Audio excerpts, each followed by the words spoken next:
नमस्कार मंडळी. लँग्वेज टॉक्सच्या पुढच्या भागात तुमचं खूप स्वागत आहे. आज आपल्या बरोबर आहेत सुप्रसिद्ध साहित्यिक कादंबरीकार श्री राजेंद्र खेर. त्यांच्याशी बोलताना मला आनंद होता. त्यांचे वडील सुप्रसिद्ध लेखक आणि संपादक श्री भा द खेर यांच्या लेखनाचा वारसा पुढे चालवणारे लेखक म्हणून ते ओळखले जातात. श्री राजेंद्र खेर यांची अनेक पुस्तके प्रसिद्ध आहेत. त्यापैकी काही म्हणजे देह झाला चंदनाचा, उदय, गीतांबरी, बिंदू सरोवर, देवांच्या राज्य आणि नुकतंच प्रदर्शित झालेलं पुरुषोत्तम सिरीज मधलं राम. त्यांच्या साहित्य कृतींचे भाषांतर मराठी, हिंदी, गुजराती, इंग्रजी आणि मल्याळम या भाषांमध्ये झालेले आहे. तर त्यांच्याशी गप्पा मारूया आणि समजून घेऊया त्यांचा हा लेखन प्रवास. सर नमस्कार. लँग्वेज टॉक्स या शो मध्ये तुमचं स्वागत आहे. मनपूर्वक धन्यवाद. आणि तुमचा जो सगळा ऑडियन्स आहे त्यांना पण माझा खूप खूप नमस्कार. तुमचं साहित्य लेखन या सगळ्याबद्दल बोलायला मी उत्सुक आहे. तर मी सुरुवात करते. तुम्हाला साहित्याचा लेखनाचा खूप मोठा वारसा लाभलेला आहे. तर हा प्रवास कसा सुरू झाला ते आम्हाला सांगा. साधारण 1991 साली मी या साहित्याच्या प्रांतात आलो आणि तसं पाहिलं आपण म्हणतो ना त्या कलावंताच्या किंवा लेखकाच्या डीएनए मध्येच तो संस्कार असतो. तर माझ्या वडिलांकडून तो संस्कार मला आला. मी क्रिकेटर होण्याचं स्वप्न बाळगलेलं होतं आणि मी ते खूप अगदी रणजी ट्रॉफी नेट पर्यंत सुद्धा मी पोहोचलो होतो आणि पण मला काही त्यात यश मिळालं नाही. मी खूप खेळलो पण यश मिळालं नाही मला. तर साहित्याच्या क्षेत्रात येण्यापूर्वी मी क्रिकेट, चित्रपट, टीव्ही, नाटक या अशा अनेक क्षेत्रांमधनं फिरलो आणि मला कुठेच तसं यश मिळालं नाही. पण मला यश हे साहित्य क्षेत्रात आल्यावर मिळालं. हे 1991 साली मी सगळी जेव्हा अपयश पचवून पुण्यात परत आलो तेव्हा आता काय करावं असा माझ्यापुढे जेव्हा प्रश्न पडला तेव्हा मी लेखनाकडे वळलो आणि मी एक माझ्या वडिलांना असं विचारलं की माझा आवडता एक हिरो आहे चार्ली चॅपलिन, तर त्याच्यावर मी कादंबरी लिहू इच्छितो, तर तुमचं काय म्हणणं आहे? तर वडिलांना पहिल्यांदा थोडं हसू आलं की एकदम या क्षेत्रातून एकदम लेखनाकडे यायचं आणि एकदम कादंबरी सारखा विषय हाती घ्यायचा. त्यांना थोडं आश्चर्य वाटलं पण ते म्हणाले तू लिही, मग आपण काय करायचं बघू. आणि मी ती लिहायला घेतली आणि पुढच्या 2.5 वर्षात प्राथमिक लेखन मी त्याचं केलं आणि मग माझ्या वडिलांनी ते साफसूफ करून फायनल त्याची कॉपी तयार केली. ते पुस्तक म्हणजे हसरे दुःख. म्हणजे आज ती कादंबरी तशी मला वाटतं राजहंसनी काढलेली आहे, तर 15व्या-16व्या आवृत्तीत आता ती आहे. तर हा माझा लेखनाचा प्रवास तिथे माझा खऱ्या अर्थाने सुरू झाला. बरं, लेखक जेव्हा भाषेचा अभ्यास करतो तेव्हा त्याचा दृष्टिकोन कसा असतो? दृष्टिकोन मला असं वाटतं आपली जी भाषा आहे, जिथे आपण जन्माला येतो आणि ज्या घरात वाढतो, त्यामुळे मी ज्या ठिकाणी जन्माला आलो त्यावेळेस स्वाभाविकच माझी भाषा ही पुण्याची मराठी भाषा होती आणि वडील लेखक असल्यामुळे स्वाभाविकच ज्याला आपण लेखकांची भाषा असं जे म्हणतो, तर त्या भाषेतच मी लिहायला लागलो. आणि हे लेखन करीत असताना विशेषतः भाषेचा जो संस्कार आहे, ज्याला प्रमाण भाषा आपण म्हणतो, त्या प्रमाण भाषेतच लिहिलं जातं. निदान नागरी लेखक जे असतात, शहरी लेखक असतात, ते प्रमाण भाषेत लिहितात. तर माझ्या वडिलांनी मला भाषेचे मात्र संस्कार खूप दिले. जेव्हा मी लेखनाकडे वळलो त्यापूर्वी मी माझ्या वडिलांची प्रूफ तपासत असे, म्हणजे मी होल्ड करत असे. आपल्याला माहिती आहे की प्रूफ एखादं आपण लेखन लिहिल्यावर पूर्वीच्या काळात त्याची अशी पट्ट्या यायच्या किंवा प्रूफ यायची आणि मग ती मूळ लेखनाबरोबर ती कम्पेअर केली जायची. तर त्यावेळेस मला माझ्यामध्ये व्याकरण दृष्ट्या जो एक प्रमाण भाषेचा जो संस्कार झाला, त्या ऱ्हस्व दीर्घपासून जवळपास 90% वर माझी भाषा ही शुद्ध असते आणि तो संस्कार प्रूफ रिडिंग केल्यामुळे तो माझ्यावर झाला. आणि त्यानंतर भाषेचे काही भाषेची तंत्र किंवा भाषेच्या संदर्भात मला वडिलांनी खूप काही इनपुट्स दिले. थोडक्यात म्हणजे आपण लिहिताना जी भाषा वापरतो आणि बोलताना वापरतो, तर वडिलांनी असं एक माझ्याकडे एक पुस्तक किंवा डायरी दिली होती त्यांची, की त्यांनी त्याचे एक बायफर्केशन केलं होतं. बोलण्यातले जे शब्द आहेत ते आपण लेखनात वापरायचे नाहीत आणि लेखनाचे शब्द आपण सहसा बोलण्यात वापरत नाही, पण बोलण्याचे जे शब्द आहेत ते लेखनात वापरायचे नाही. अशा दृष्टीने ते माझ्यावर भाषेचा संस्कार करत गेले. दुसरं म्हणजे विषयानुरूप भाषा बदलत जाते. बहुतेक माझे विषय हे प्राचीनच विषय आहे. अर्वाचीन भाषेत सुद्धा मी कादंबऱ्या लिहिलेल्या आहेत किंवा पुस्तकं लिहिली आहेत. पण प्राचीन विषय मांडताना मग आपण त्या विषयाला अनुषंगिक अशी भाषा वापरली पाहिजे. म्हणजे उदाहरणार्थ लोकांना समजेल हा भाव त्यात असलाच पाहिजे. नाही तर कठीण शब्दांचे अर्थ देण्याचाही आमचा थोडासा प्रघात आहे. उदाहरणार्थ आपण एखादा प्राचीन विषय लिहायला घेतल्यावर खिडकी म्हणत नाही, कारण खिडकी हा आपला शब्द मराठी शब्द नाहीये किंवा संस्कृत पण नाहीये. तर मग अशा वेळेस आपण गवाक्ष लिहितो. मग गवाक्षाचा अर्थ मागे आपण लिहिला जातो. तर अशा गोष्टी खूप मला वडिलांनी शिकवल्या आणि त्यामुळे भाषेचं तंत्र मी आत्मसात त्यांच्याकडून केलं. दुसरं म्हणजे कादंबरीची भाषा वेगळी, निबंधाची भाषा वेगळी किंवा चरित्राची भाषा वेगळी, असे सुद्धा भाषेमध्ये जे प्रकार आहेत त्याचं पण मला वडिलांनी संस्कार दिला आणि मग मी त्या पद्धतीने लिहित गेलो. दुसरं एक भाषेचं तंत्र मला वडिलांनी असं, विशेषतः कादंबरीचं तंत्र मला वडिलांनी असं शिकवलं की ते सगळं मी आता सांगणार नाही, पण प्रत्येक दुसरं वाक्य हे पहिल्या वाक्यातून जन्म पावलं पाहिजे आणि प्रत्येक दुसरा पॅरा हा पहिल्या पॅरामधून जन्म पावला पाहिजे. हे एक तंत्र मला शिकवलं. मी सगळी सांगत नाही. दुसरं असं की प्रत्येक वाक्य हे माझ्या वडिलांच्या भाषेत सांगतो मी की बुलेट सारखं गेलं पाहिजे. त्यांची अशी ते एक मजेने बोलायची की अरे हे वाक्य पडलं, अगदीच बेंगरूळ झालं. नाही नाही नाही, हे अगदीच म्हणजे पातळ बेंगरूळच म्हणायचे ते. ते जे वाक्य आहे ना ते इतकं थेट पाहिजे की त्याच्यात असं लडखडत गेलंय, बेंगरूळपणे गेलंय असं होता कामा नये. आणि तिसरं म्हणजे वाक्य छोटं पाहिजे. असे अनेक संस्कार मला भाषेच्या संदर्भात त्यांनी दिले.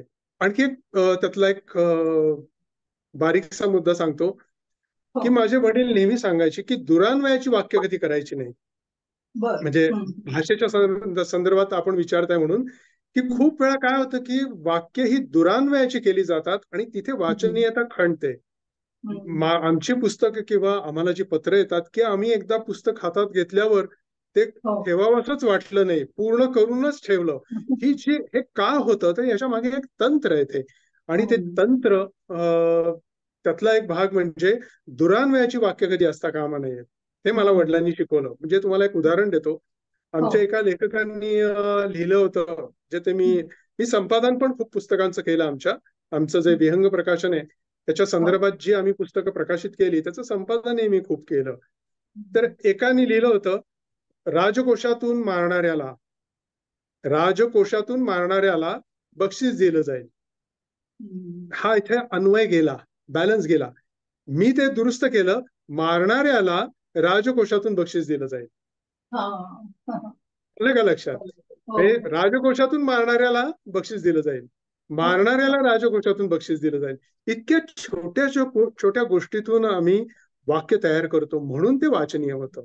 वाचन, मनन आणि लेखन या सगळ्या गोष्टींचं महत्व तुम्ही कसं अधोरेखित करा?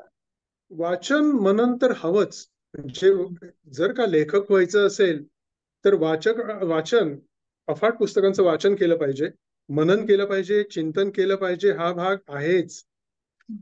पण खूप लोक वाचक चांगले असतात, पण याचा अर्थ ते लेखक होऊच शकतात असं नाही. कारण अफाट वाचन असणाऱ्यांनाचे पण माझ्या संदर्भात किंवा संपर्कात लोक येतात. पण लिहायचं कसं हे मी खूप काही वाचलंय, पण मला हे मांडायचं कसं? तर तिथे प्रतिभा कामी येते. हे लेखकाकडे प्रतिभा पाहिजे. जर का प्रतिभा नसेल तर मग आपण खूपसं काही लिहिलेलं ते कशा पद्धतीने मांडायचं हे त्याला समजत नाही.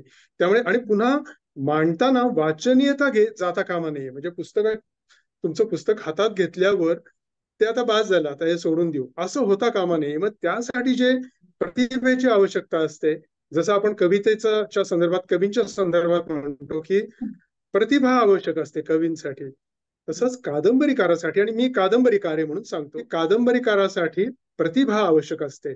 आणि प्रतिभेची मालकी मी एक आधुनिक भाषेत एक सिद्धांत मांडतो की प्रतिभेची मालकी ही व्यक्तिगत नसते, त्या कलावंताची नसते, तर प्रतिभेची मालकी ही विश्वात पसरलेल्या त्या तत्वाची म्हणा किंवा परमात्म्याची म्हणा त्याची असते.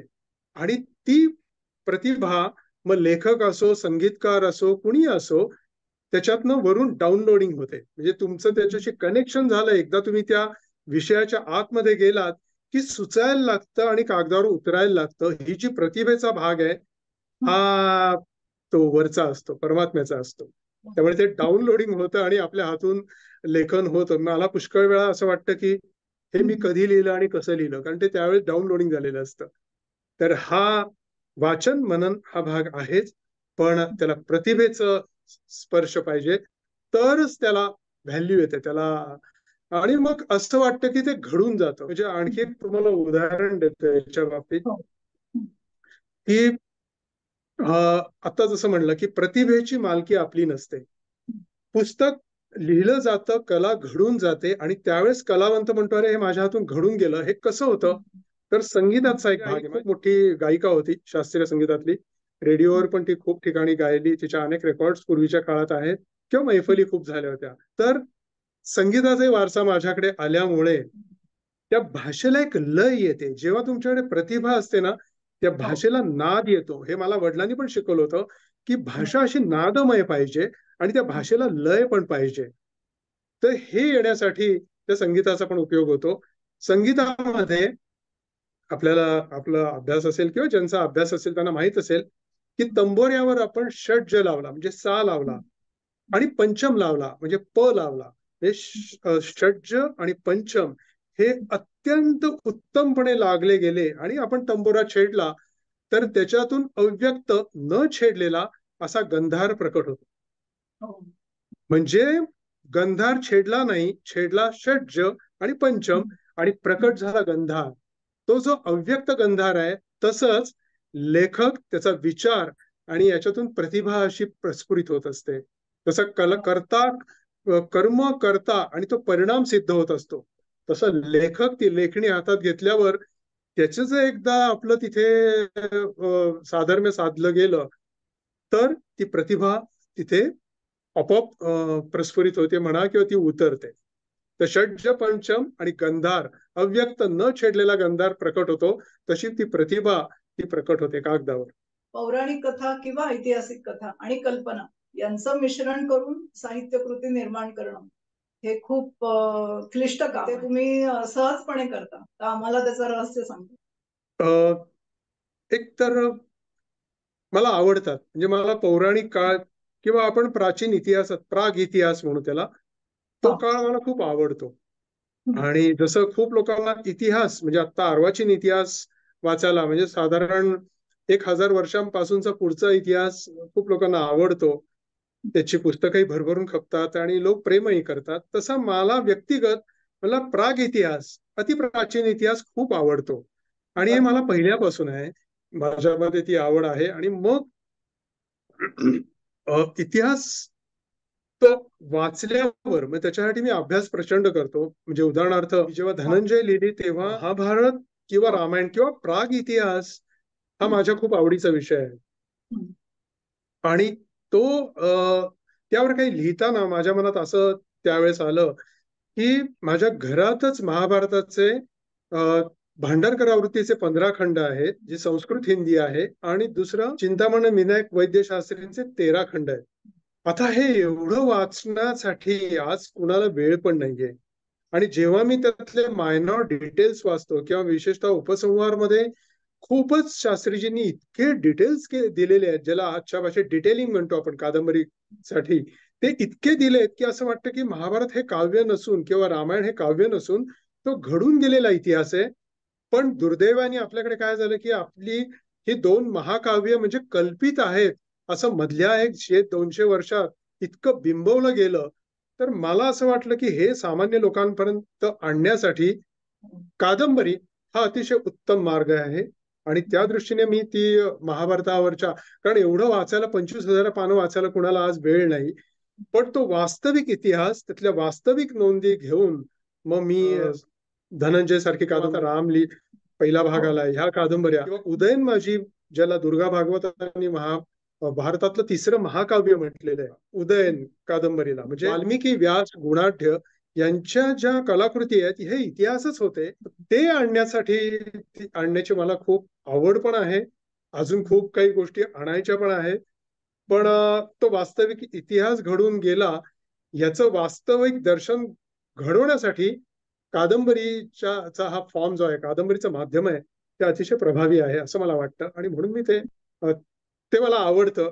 आणि मग त्याला जे रंग देता येतात प्राचीन काळातले, विशेषतः जेव्हा मी चाणक्य मालिका पाहिली तेव्हा त्यातलं जे आर्किटेक्चर आहे किंवा आपण आज प्राचीन शिल्पकृती ज्या भारतात उपलब्ध ज्या आहेत त्या पाहिल्या की वाटतं की तिथलं इतकं ऍडव्हान्स्ड होतं, इतकं प्रगत होतं, मग ते गेलं कुठे?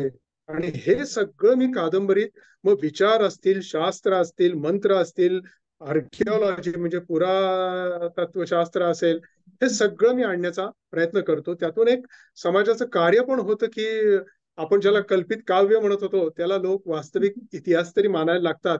इतकं डिटेलिंग करून मी त्याचा आभास माझ्या कादंबरीमध्ये निर्माण करतो. काल्पनिक कथा हा कथा प्रकार तुम्ही का निवडला, तर त्याचं तुम्ही आत्ताच उत्तर दिलं की त्यामध्ये तुम्हाला सगळं दाखवता येतं व्यवस्थित. बरोबर. काल म्हणजे याच्यात तुम्हाला अधिक पुढे सांगायचं म्हणजे वडिलांनी एक इंग्रजी भाषेतला शब्द सांगितला होता की संभाव्य, म्हणजे मराठीत त्याला संभाव्य सत्य म्हणतो किंवा प्लॉजिबल ट्रुथ म्हणतो. आपण जेव्हा प्राचीन इतिहास लिहितो त्यावेळेस आपल्याला संभाव्य सत्यचा म्हणजे प्लॉजिबल ट्रुथचा आधार घ्यावा लागतो. आणि तो आधार घेतल्यानंतर आपण अनेक असे पृथक पृथक गोष्टी वाचत असतो. म्हणजे उदाहरणार्थ मी जेव्हा महाभारत वाचलं किंवा आता आणखी काही विषय असे वाचले, मांधार्य नावाची माझी जी कादंबरी आहे, मांधार्य नावाची अगस्त्य ऋषींवरची कादंबरी आहे, त्याचा मी अभ्यास करत होतो. तर आपल्याकडे प्राचीन जे विषय आहेत किंवा लेखन आहे, विशेषतः रामायणात खूप संदर्भ आलेले आहेत त्यांच्याविषयी, हे संदर्भ मी सगळे वाचत होतो. पण त्याच वेळेस समकालीन ग्रीसच्या इतिहासामध्ये मला असं लिहिलेलं आढळलं की इथे म्हणजे मध्य आशियामध्ये विष्णूने 72,000 वर्ष राज्य केलं. हे विष्णू नावानी आहे, विष्णूने 72,000 वर्ष राज्य केलं. आणि ज्या वेळेस आपण या लिंक्स जोडतो किंवा गिलगामेशचं महाकाव्य आहे त्याच्यामध्ये चक्क ती एक बुटी किंवा त्याची एक काय म्हणतात त्याला, आपल्याला संजीवनी बुटी म्हणतो, तर तसंच वर्णन गिलगामेशच्या महाकाव्यात आहे. जेव्हा आपण अशा अनेक लिंक्स जोडतो किंवा राक्षसांच्या संदर्भात आहे, ज्याला नेफिलिम म्हणतात तिकडे, तेच आपल्या इकडे राक्षस म्हणतात, तर जेव्हा लिंक्स जोडतो तेव्हा कुठेतरी त्या जुळल्या जातात. आणि मग या संभाव्य सत्तेचा आधार घेऊन एक कालनिश्चिती करता येते आणि त्याच्यातून तो इतिहास प्रकट करता येतो आणि तो होतो. त्या अशा अनेक गोष्टी आहेत. तो एक भाग झाला. दुसरं म्हणजे हे कादंबरी प्राचीन लिहित असताना किंवा प्राचीन विषय लिहित असताना मी माझ्या वडिलांकडून शिकलो आणि मी पण स्वतः त्यात भर घातली. ती म्हणजे माझे वडील म्हणायचे की मी लिहितो ते समाजात काही मानदंड उभे राहावेत म्हणून लिहितो. त्यांनी 40-50 त्यांच्या काहीतरी सामाजिक किंवा कौटुंबिक कादंबऱ्या प्रकाशित झाल्यानंतर त्यांनी 14 चरित्रात्मक कादंबऱ्या लिहिल्या आणि त्यांना ती प्रेरणा झाली की समाजात हे विषय आणले पाहिजेत. तर ह्यामध्ये काय झालं की हे विषय आणताना आपण सत्य आणतो का सत्परिणाम आणतो हा भाग महत्वाचा आहे. म्हणजे मी एखादी कादंबरी किंवा एखादं पुस्तक लिहून समाज मनात मी मिठाचा खडा टाकतो का समाज मनात जर कुठे समाजमन गढूळ झालं असेल तर तिथे माझीच भूमिका एक साहित्यिक म्हणून तुरटी फिरवण्याचा असावा किंवा असू शकतो, हा आम्ही विचार करतो. त्यामुळे साहित्यिक म्हणून मी जी माझी भूमिका ठरवली, माझ्या वडिलांची भूमिका का मी आत्ताच सांगितली, समाजात काही मानदंड निर्माण करण्यासाठी किंवा उभे करण्यासाठी मी लिहितो. माझ्या वडिलांच्या खूप कादंबऱ्या आहेत तशा चरित्रात्मक. आणि मी जेव्हा त्याच्या पुढे नेलं तेव्हा पुढे गेलो थोडासा आणि मी विचार केला की मी समाज मनात मिठाचा खडा टाकणार नाही. दोन व्यक्ती, दोन समाज, दोन धर्म याच्यामध्ये मी भांडण लावण्यासाठी मी लिहिणार नाही. माझ्या पुरता मी असं केलं की मग समाज मनात मी मिठाचा खडा टाकणार नाही. तर झालंच, माझ्या साहित्यातून काही घडून आलंच तर मी तुरटी फिरवण्याचाच माझा प्रयत्न असणार आहे. हा मी एक विषय घेतला. दुसरा असं म्हणजे की आपल्याला सत्य कुणालाच काही माहित नाही. म्हणजे व्यावहारिक सत्य सुद्धा आपल्याला माहित नाही, भौतिक सत्य माहित नाही, प्राचीन सत्य माहित नाही. उदाहरणार्थ आपल्याला पिरॅमिड कोणी बांधला आणि का बांधला हे अजूनही माहित नाहीये. म्हणजे भौतिक स्तरावरची सत्य सुद्धा आपल्याला अजून माहित नाही. तर अंतिम सत्य फार दूरची गोष्ट आहे. मग काय करायचं? तर अशा वेळी कादंबरीकार म्हणून जी माझी भूमिका आहे मी ठरवली म्हणजे ती म्हणजे समाजात सत्यापेक्षा सत्परिणाम करणाऱ्या गोष्टी आणणं हे महत्वाचं आहे. त्यामुळे हा तर सकारात्मक परिणाम समाजात यावा. सत्परिणाम म्हणजे त्याला एक आपल्याला उदाहरण देता येतं की परिणाम का करतो, परिणाम कसा होतो या सगळ्याच्या मध्ये. तर आपल्याला अंधारात पडलेली दोरी दिसते आणि त्याला आपण साप समजून समजा पळतो, तर दोरी खोटी असते, पळणं खोटं असतं, दोरी खोटी असते, समज खोटी असते, पण पळण्याचा परिणाम खरा झालेला असतो. तसंच कदाचित आपल्याला प्राचीन व्यक्तिरेखा रंगवताना कदाचित पूर्ण सत्य माहीत नसतं, पण त्याचा जो आज वाचताना कादंबरीच्या माध्यमातून वाचताना त्याचा जो परिणाम जो असतो तो सत्परिणाम असतो. आणि त्या सत्परिणामामुळे कुणाचं आयुष्य उभं राहिलं किंवा कुणी जीवनात उत्कर्ष साधला तर ते लेखकासाठी सगळ्यात महत्वाची गोष्ट असते. शेवटी भूमिका काय तर सत्परिणाम होणं हा भाग महत्वाचा आहे समाज मनामध्ये.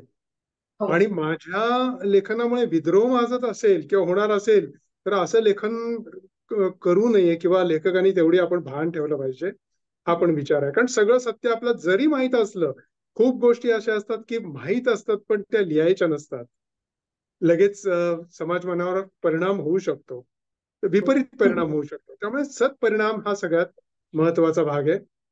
दुसरा एक असा म्हणजे कादंबरी किंवा कुठलंही आपण एक कलाकृती लिहिताना साहित्याचे जे काही साहित्याच्या संदर्भात जे काही काय म्हणतात त्याला मानकं आहेत किंवा आपण ज्याला असं म्हणतो की त्या गोष्टी आपल्या साहित्यामध्ये आल्या पाहिजेत ज्या आज त्यातला विचार होत नाही. खूप वेळा मला वाटतं, मला असं दिसलं, मला कोणत्या भाषेत, मग ते इंग्रजी मराठी मिक्स अशी जी हल्ली एक थोडासा प्रकार आलेला आहे, पण याच्यामध्ये एक्सलन्स राहत नाही, आर्टिस्टिक एक्सलन्स राहत नाही. तर आपल्या शास्त्रामध्ये म्हणजे भारतीय साहित्यशास्त्रात आणि परदेशी साहित्यशास्त्रात सुद्धा काही गोष्टी अशी मानकं ठरवलेली आहेत. तर त्या अनुषंगाने गेलं तर पुस्तक नक्कीच दीर्घकाळ राहतं, त्याची वाचनीयता वाढते आणि लोकांना ते आवडतं. तर त्यातले मी काही तुम्हाला गोष्टी सांगू शकतो की एखादं पुस्तक लिहिताना त्याच्यामध्ये आकार सौंदर्य पण पाहिजे. पुस्तकामध्ये आकार सौंदर्य म्हणजे पुस्तकाचं बाइंडिंग किंवा असा आकार नाही. तर त्याला एक उदाहरण आहे की कालिदासाचा 9वा सर्ग आहे, याच्यामधला शाकुंतल मधला, सॉरी मेघदूत मधला 9वा सर्ग आहे. त्याच्यामध्ये अनुप्रासाचा जो आकार आहे, शाब्दिक अनुप्रासाचा आकार तो त्यांनी आणलेला आहे. जे आकार सौंदर्य तुमच्या ह्याला पाहिजे भाषेला आणि एक एक पॅराग्राफला सुद्धा, वाक्यानं सुद्धा. दुसरं म्हणजे तुमच्या साहित्यात कलात्मक गुण पाहिजेत, कलात्मक प्रामाणिकपणा पाहिजे, कलात्मक महानता पाहिजे, कलात्मक सत्य पाहिजे. असं जर का असेल तर ते साहित्य हे समाज मनात रुजतं. आपण उगाच एखाद्या सामान्य माणसाची किंवा याची कथा लिहू नये असं नाहीये, पण शेवटी किती झाले तरी ज्या महान व्यक्ती आहेत त्यांच्या अनुषंगिक जे लिहिलं गेलेलं असतं ते जास्त रुजतं समाज मनात. तर या सगळ्या म्हणजे ज्याला इंग्रजीमध्ये फॉर्मल एक्सलन्स म्हणतात, आर्टिस्टिक क्वालिटीज म्हणतात किंवा आर्टिस्टिक इंटिग्रिटी म्हणतात, तर अशा अनेक गोष्टी त्यांच्याही साहित्याने मानलेल्या आहेत. तर त्या दृष्टीने आपण लेखन केलं तर ते अधिक रुजतं आणि भावतं असं मला वाटतं. या मुलाखतीमध्ये मला तुमच्या सगळ्या पुस्तकांबद्दल खरं म्हणजे बोलायला आवडेल, पण ते शक्य होणार नाही. तर मी प्रातिनिधिक स्वरूपात बिंदू सरोवर या कादंबरीबद्दल तुम्हाला विचारते. पण बिंदू सरोवर ही कादंबरी वाचताना असं काही वाटत नाही की आपण काहीतरी तात्विक आणि जड वाचतोय. तर म्हणजे इतकं तत्वज्ञान आणि कल्पना असं सुरेख मिश्रण झालेलं आहे. तर या कादंबरीबद्दल सांगा. बिंदू सरोवर हे खूप वेगळ्या स्तरावर म्हणा किंवा वेगळ्या प्रेरणेने लिहिली गेलेली कादंबरी आहे. याच्यामध्ये म्हणजे मी तत्वज्ञानावर खूप लिहिलं, विशेषतः भगवद्गीतेवर खूप लिहिलं किंवा वाचनही खूप झालं. पण काय होतं, तत्वज्ञान हे नेहमी शुष्क होत जातं. त्याला अनुभव आहे की खूप आपण जर का बुद्धीसह भाव आणि श्रद्धा म्हणजे अनन्य भक्ती वगैरे असं बोलायला लागलो तर एक तर समोरच्याला काही कळणारच नाही, किंवा ते सगळं शुष्क होत जातं. म्हणून भाव पाहिजे. म्हणजे तुम्हाला जाता उदाहरण देतो की व्यासांनी महाभारत लिहिलं, तो एक इतिहास म्हणून लिहिला, पण आपल्याला माहितीये की ते शेवटी इतकं इतिहास असं शुष्क होत गेला. मग त्यांना वाटलं की आता माझ्या आतून भावाचं हे झालं पाहिजे, भाव प्रकटन झालं पाहिजे आणि मी भावार्द्र झालो पाहिजे, म्हणून त्यांनी भागवत लिहिलं. आणि भागवत हे पूर्णपणे भावमय असं त्यांचा त्यांचा ग्रंथ आहे. त्यामुळे आपल्याला इतिहास पण पाहिजे, पण भागवतासारखा भावमय जपणारा, भावमयता जपणारा ग्रंथ पण पाहिजे. तर बिंदू सरोवर लिहिताना माझ्याकडे तत्वज्ञानाचे बरेच विषय होते, पण त्याला एक प्रेरणा मला एका त्याला आपल्याला आपण म्हणतो ना की कुठल्या तरी काही गोष्टींवरून आपल्याला कल्पना सुचते, ज्याला इंग्रजीमध्ये असोसिएशन ऑफ आयडियाज म्हणतात. हे कल्पनांचं साधर्म्य. एका गोष्टीतून दुसरी कल्पना आपल्याला सुचणं, याला कल्पनांचं साधर्म्य म्हणतो आपण. तुम्हाला जाता आणखी एक त्यातलं उदाहरण देतो. म्हणजे कलावंत कसा, कलावंताची दृष्टी, म्हणजे मी एक लेखक कलावंतच आहे, तर कलावंताची दृष्टी कशी असते की त्याला एकातनं दुसरं काहीतरी मिळत जातं आणि त्याच्यातनं तो आविष्कार होतो. मला या संदर्भात एक उदाहरण आधी देतो आणि मग बिंदू सरोवर सांगतो मी परत. की चार्ली चॅपलिननी त्यांनी एक चित्र पाहिलं, एकांच्या घरी गेला होता आणि त्यांनी तिथे एक पोर्ट्रेट पाहिलं आणि त्या पोर्ट्रेट वरून किंवा त्या चित्रावरून त्याला वुमन ऑफ पॅरिस या चित्रपटाची कल्पना सुचली. आता ते पोर्ट्रेट होतं, ते पोर्ट्रेट आणि प्रत्यक्ष चित्रपट याचा दुरान्वयाने संबंध नाहीये किंवा काही संबंध नव्हता, पण त्या याच्यातून त्याला इतकं क्लिक झालं आणि त्यांनी ती वुमन ऑफ पॅरिस हा चित्रपट तयार केला. तसंच काहीसं बिंदू सरोवरच्या संदर्भात झालं असं मला म्हणता येईल. आमचं एक इथून म्हणजे पुण्यातच सिंहगडच्या जवळ एक डोंडजं गाव आहे आणि त्या गावात माझं एक शेतघर आहे, असं म्हणून 20 वर्षापासूनचं एक छोटं शेतघर आहे. आणि तिथे मी आणि माझे मित्र, म्हणजे आमच्या सम आवडी असणारे मित्र, खूप वेळा रात्री असे चांदण्यात जाऊन बसतो आणि चांदण्याचा आणि निसर्गाचाच आनंद घेतो, इतर कोणताही नाही. आणि समोर अशा सगळ्या त्या डोंगर रांगा, हिरवेगार डोंगर, ते चंद्रप्रकाशात असे न्हाऊन निघत असतात आणि त्याच्यामध्ये एक असा प्रकाशखंड तयार होतो आणि तो इतका अद्भुत दिसतो. आणि त्या चांदण्यात मी मगाशी म्हटल्याप्रमाणे माझ्याकडे संगीताचाही वारसा आलेला आहे. आम्ही संगीतातले काही ठराविक गोष्टी चांदण्यात ऐकण्याचे राग लावून बसतो, अजूनही बसतो. आणि त्यावेळेस एकदा मी झिंझोटी राग, शिवकुमार हरिप्रसाद चौरासिया आणि भवानी शंकर यांनी अद्भुत वादन केलेला असा एक 1.25 तासाचा झिंझोटी आहे. ते वादन, कानात ते सूर, समोर ते दिसणारे ते डोंगर, निळेशार असे डोंगर करड्या रंगाचे, आणि वरून असा ओतला जाणारा चंद्रप्रकाश, हे जे कॉम्बिनेशन माझ्या मनात एक लेखक म्हणून आत मुरलं, त्यातून बिंदू सरोवर स्फुरली. हा त्याचा एक त्याचा हा आपण एक याचा इग्नाइट झालो मी म्हणा, की तो तुम्हाला स्फूर्ती देणारा क्षण. ते सगळं तिन्ही गोष्टींचं कॉम्बिनेशन माझ्या मनात झालं आणि बिंदू सरोवर स्फुरली. आपण वाचली असेल तर मी त्याचं जास्त काही सांगत नाही, तर तो सस्पेन्स जाईल. पण तो शेवटचा भाग जो वाचला असेल तर त्याचं सगळं कनेक्शन त्या डोंज्यात चंद्रप्रकाशात बसलेलं ते आमचं ते कारण आहे. पण बिंदू, मी मगाशी म्हटल्याप्रमाणे की तत्वज्ञान हे खूप वेळा ड्राय असतं, आपल्याला ते शुष्क वाटतं. मग माझ्या मनात असं आलं की एक चित्रपट क्षेत्रात काम केल्यामुळे मला कथानक किंवा विशेषतः अशी सस्पेन्स म्हणा किंवा आणखी सुपर नॅचरल म्हणा ही आवडतात. तर त्यावेळेला पहिल्यापासून तेही मी खूप लिहिलं होतं. या सगळ्याचा उपयोग मला बिंदू सरोवर मध्ये झाला. आणि तुम्ही जर का नीट कादंबरी तुम्ही नीट वाचली असेल, पण माझ्याकडे बिंदू सरोवर वाचून एक आड गावातले एक शिक्षक आले, खूप आड गावातले होते, आणि ते म्हणाले, तुम्ही जे बिंदू सरोवर मध्ये जे लिहिलेलं आहे त्यात तुम्हाला काय म्हणायचं आहे हे मला पूर्ण कळलंय. म्हणजे त्यातला जो भाग आहे ना, तो म्हणजे मी तुम्हाला आणखी थोडं उलगडून सांगतो की सब्जेक्टिव्ह विषय हा मी ऑब्जेक्टिव्ह करून मांडलाय बिंदू सरोवर मध्ये. म्हणजे आत्मनिष्ठ विषय मी वस्तुनिष्ठ शब्दात मांडलाय. त्यामुळे हा जो प्रवास आहे तो सगळा बिंदू सरोवर मधला, तो कुठेतरी आत्मनिष्ठच प्रवास आहे आणि तो एका सौंदर्याकडे घेऊन जातो. हा एक त्यातला भाग आहे. आणि दुसरा एक भाग आहे, मी जसं मी म्हटलं चित्रपट क्षेत्रात काम करत होतो, त्यामुळे मला लहानपणापासून फॅन्टसीज म्हणा किंवा जसे इंडियाना जोन्स वगैरे आहेत चित्रपट, मला ते खूप आवडतात आणि मी खूप पाहिले सुद्धा आहेत. पण किंवा हॅरी पॉटर सारखे चित्रपट. पण मला एक गोष्ट खूप ठिकाणी जाणवली, की त्यांच्या ज्या बऱ्याचशा फॅन्टसीज, खूपशा फॅन्टसीज, सगळ्या म्हणत नाही मी, पण या डार्क फॅन्टसीज असतात, काळ्या असतात.